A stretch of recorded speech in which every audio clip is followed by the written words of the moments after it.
Anime fans அனைவருக்கும் வணக்கம். இன்றைக்கி நம்ம ஸ்வாலோட் ஸ்டார் எபிசோட் 1 பார்க்க போகிறோம். ஸோ இந்த 10,000 வேர்ல்டு இருக்குது பார்த்தீங்களா, அதை கொஞ்ச நாளைக்கு நிறுத்தி வைக்கலாம் அப்படின்னு பார்க்குறேங்க. காரணம் என்ன அப்படின்னா, ஆல்மோஸ்ட் நம்ம வந்து கரண்ட் எபிசோட்ஸ் கிட்ட வந்துட்டோம். இந்த கரண்ட் எபிசோட்ஸ்லாம் போட்டோன்னு வச்சுக்கோங்க, காப்பிரைட் ஸ்ட்ரைக் அப்படிங்கிறத கொடுத்தே நம்மளை டார்ச்சர் பண்ணுவாங்க. அதனால் கொஞ்ச நாளைக்கு வெயிட் பண்ணுவோம். நிறைய எபிசோட்ஸ் வந்ததுக்கப்புறம் கண்டினியூ பண்ணலாம். நான் இப்போதைக்கு டவுன்லோட் பண்ணி வச்சுருக்கிறதெல்லாம் போட்டுடுறேன். வீடியோ வரவே வராதெல்லாம் இல்லை, டவுன்லோட் பண்ணி வச்சுருக்க வரைக்கும் நான் போட்டுடுறேன். அதுக்கப்புறம் கொஞ்சம் நாளைக்கு நிறுத்திடலாம். ஏகப்பட்ட நல்ல நல்ல அனிமையெல்லாம் இருக்குது, அதெல்லாம் கொஞ்சம் கான்சன்ட்ரேட் பண்ணலாம். அது பார்த்தா அதுக்கு சோலாண்ட் அப்படியே நிற்கிது, அதை முடிச்சிடலாம். சரிங்களா? சரி, இந்த ஒரு அனிமேக்கு வரலாம். இந்த கான்செப்ட் என்ன அப்படின்னு பார்த்தீங்கன்னா, இந்த உலகம் அப்படிங்கிறது இந்த போஸ்ட் அப்போகாலிப்டிக் பீரியட் அப்படின்னு சொல்லுவாங்க இல்லையா, உலகமே ஒரு அழிவுக்குள்ளே வந்துடுச்சு அப்படின்னு, அந்த மாதிரி ஒரு காலகட்டத்தை காட்டுறாங்க. இந்த அனிமல்ஸ் எல்லாம் இருக்குது பாருங்க, அதெல்லாம் மியூட்டேட் ஆகி வேற மாதிரி இருக்குது. அதை வேட்டையாட யாரெல்லாம் போகிறாங்களோ அவங்கள அது வேட்டையாட ஆரம்பிக்குதுங்க. அதாவது மனுஷனுக்கு ஈக்குவலாக அதுக்குமே வந்து இன்டெலிஜென்ஸ் அப்படிங்கிறது இருக்குது. இப்போ இங்கே கட் பண்ணால் இன்னொருத்தனை காட்டுறாங்கப்பா. இவன் தான் நம்ம கதையின் நாயகன். இவன் பேர் வந்து லோஃபங். இவன் என்ன பண்ணுறான், ஒரு ஃபைல் அப்படிங்கிறத எடுத்து பார்த்துக்கிட்டு இருக்காங்க. அந்த ஃபைலுக்கு பேர் என்ன அப்படின்னு பார்த்தீங்கன்னா, த கிரேட் நிர்வாணா பீரியட்.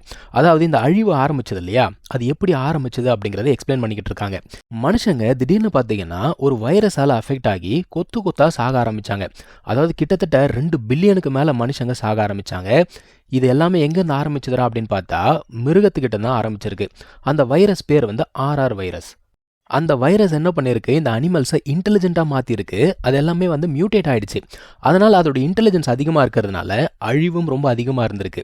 கடைசியாக இந்த உலக நாடுகள் இருக்கும்ல, அவங்க எல்லாமே ஒன்று சேர்ந்து என்ன முடிவு பண்ணுறாங்கன்னா, நம்ம வந்து நியூக்ளியர் வெப்பன் அப்படிங்கிறத பயன்படுத்தலாம். அவங்க என்ன நினச்சிருக்காங்க, நியூக்ளியர் பாம் அப்படிங்கிறத போட்டால் எல்லாத்தையும் அழிச்சிடலாம் அப்படின்னு நினச்சிருக்காங்க. 1 2 இல்லைங்க, ஏகப்பட்ட நியூக்ளியர் வெப்பன்ஸ் அப்படிங்கிறத பயன்படுத்தியிருக்காங்க. ஆஸ் பர் சயின்டிஸ்ட் பார்த்தீங்கன்னா, அவ்வளோ வெப்பன்ஸை பயன்படுத்தினா உலகமே அழிஞ்சிரும். ஆனால் உண்மையை சொல்லணும்னா அப்படியெல்லாம் கிடையாது. 65 மில்லியன் வருஷத்துக்கு முன்னாடி ஒரு மிகப்பெரிய அழிவு அப்படிங்கிறது இந்த பூமியில் நடந்திருக்கு. அதை வந்து கம்பேர் பண்ணணும் அப்படின்னா, கிட்டத்தட்ட ஆயிரக்கணக்கான நியூக்ளியர் வெப்பன்ஸுக்கு சமம் அது. ஆனால் உலகம் எதுவும் அழியலையே, உலகம் அப்படியே தான் இருந்திருக்கு. அங்கே இருந்த உயிர்கள் தான் அழிஞ்சு போச்சே தவிர உலகம் அழியலை.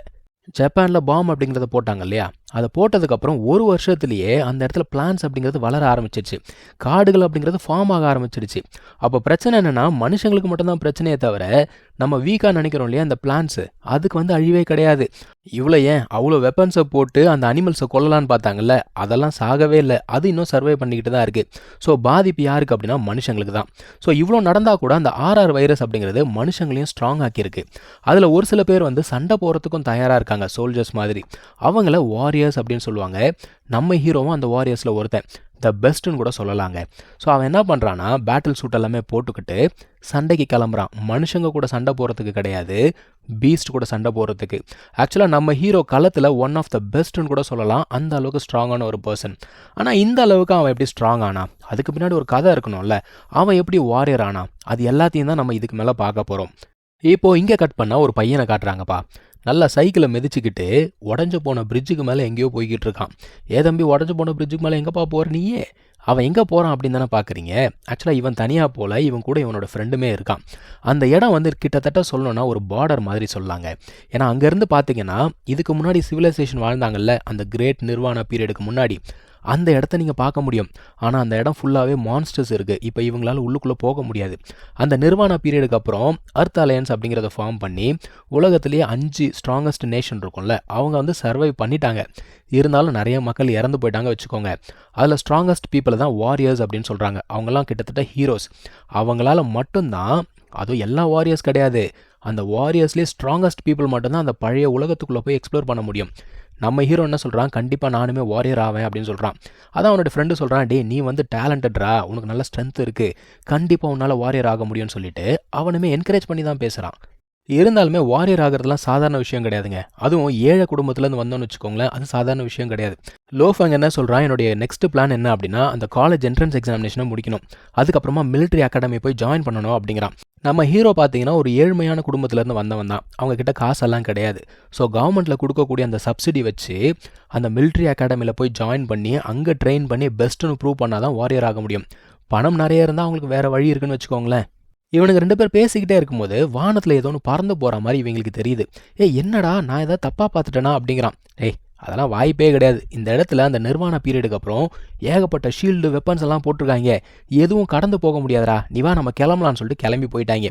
ஆனால் இவங்க சொன்னது உண்மைதான், ஏதோ ஒன்று அதை கடந்து பறந்து போயிருக்கு. அங்கே இருக்க சென்சார்ஸ் எல்லாமே அதை டிடெக்ட் பண்ணிவிட்டு அங்கே இருக்க மிலிட்ரிக்கு இன்ஃபர்மேஷனுமே சென்ட் பண்ணிடுச்சு. அவனுங்களும் பார்க்குறானுங்க, என்னடா ஏதோ ஒன்று கடந்து வந்திருக்கே, என்ன வந்திருக்கு அப்படின்னு சொல்லிட்டு கேட்குறாங்க.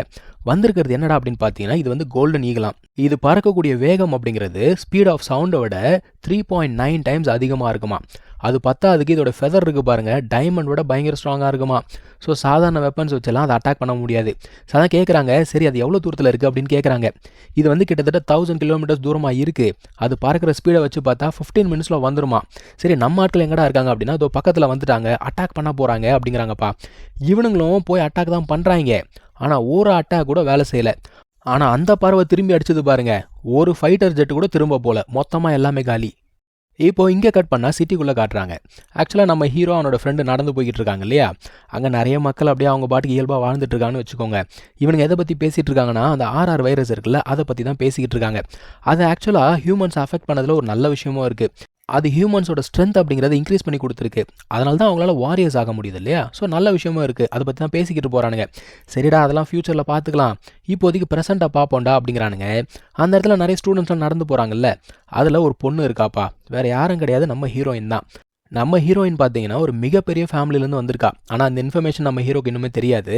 ஸோ இவங்க 2 பேர் பேசலாம் அப்படின்னு பார்க்கும்போது இன்னொருத்தன் வராங்க நம்ம ஹீரோயினை வீட்டுக்கு கூப்பிட்டு போகிறதுக்கு. திடீர்னு அந்த இடமே கலவரமாக மாறுது. என்னடா அப்படின்னு பார்த்தா, அந்த கோல்டன் ஈகிள் இருந்தது இல்லையா, அது வந்து அட்டாக் பண்ணிக்கிட்டு இருக்கு. அங்கே ஒருத்தன் காரை கொண்டு வந்து நிப்பாட்டினா இல்லையா, அவன் கார் மேலே இன்னொருத்தன் வந்து காரை இடிக்க, டேய் கண்ணு தெரியலடா உனக்குன்னு சொல்லிட்டு கத்துறான். அப்புறம் பார்த்தா மேலே இருந்து அந்த ஒரு ஈகிள் அட்டாக் பண்ணுது. அது போகும்போது அந்த கிளாஸ் எல்லாம் உடஞ்சி விழுதுங்க. நம்ம ஹீரோ என்ன பண்ணுறான், உடனே அங்கேருந்து ஒருத்தனை காப்பாற்றிட்டு நம்ம ஹீரோயினுமே வந்து சூப்பராக அங்கேருந்து காப்பாற்றி விட்டுறான். இருந்தாலுமே அந்த ஈகிளோடைய ஃபெதர்ஸ் இருக்குல்ல, அது கிட்டத்தட்ட இவனை அட்டாக் பண்ண வந்துருச்சுங்க, பக்கத்தில் வந்துருச்சு. அந்த சமயத்தில் ஒரு வாரியர் உள்ளுக்குள்ளே வந்து அது எல்லாத்தையுமே உடச்சி விட்டார். அதாவது டைமண்ட் மாதிரி ஸ்ட்ராங்குன்னு சொன்னாங்கல்ல, அதையே உடச்சி விட்டான் மனுஷன். இப்போ அவன் என்ன பண்ணுறான், அந்த பறவையை ஃபாலோ பண்ணிக்கிட்டே க்ளவுட்ஸ் வரைக்கும் போகிறான். அங்கே போனவன் ஒரு அடி தாங்க அடித்தான், ஒரு அட்டாக் தான் யூஸ் பண்ணான். அந்த பறவை டோட்டல் டிஃபீட்டு. நம்ம ஹீரோ அப்படியே வச்ச கண் வாங்காமல் அப்படியே பார்த்துக்கிட்டே இருக்கான்.